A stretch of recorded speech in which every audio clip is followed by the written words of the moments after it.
पंतप्रधान नरेंद्र मोदी आणि रशियाचे अध्यक्ष व्लादिमीर पुतीन यांच्यात आज नवी दिल्लीत द्विपक्षीय चर्चा.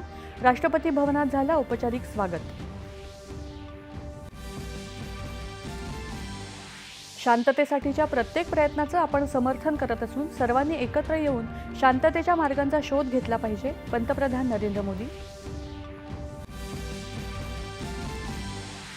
व्लादिमीर पुतीन यांनी राजघाटावर महात्मा गांधींच्या स्मृतींना अर्पण केली आदरांजली.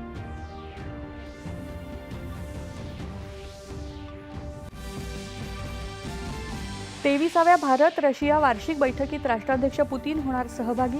दोन्ही देशांदरम्यान व्यापार, आरोग्य यासह इतर क्षेत्रात महत्त्वपूर्ण करार होण्याची शक्यता. जागतिक अनिश्चिततेच्या काळातही भारत आणि रशिया यांच्यातले संबंध सातत्यानं अधिक मजबूत होत असल्याचं संरक्षण मंत्री राजनाथ सिंह यांचं प्रतिपादन. भारत आणि रशिया यांच्यातली द्विपक्षीय व्यापारी भागीदारी भविष्यात अधिकच दृढ होईल. संयुक्त परिषदेत पीयूष गोयल यांचा विश्वास. रिझर्व्ह बँकेचे गव्हर्नर संजय मल्होत्रा यांनी मुंबईत द्वैमासिक पतधोरण केलं जाहीर. रेपो दरात 0.5% कपात. आणि राज्यात महायुती सरकारची वर्षपूर्ती. शेतकऱ्यांना केंद्रस्थानी ठेवून राज्य सरकारकडून चौफेर विकास सुरू असल्याचं भाजपा प्रदेशाध्यक्ष रवींद्र चव्हाण यांचं प्रतिपादन.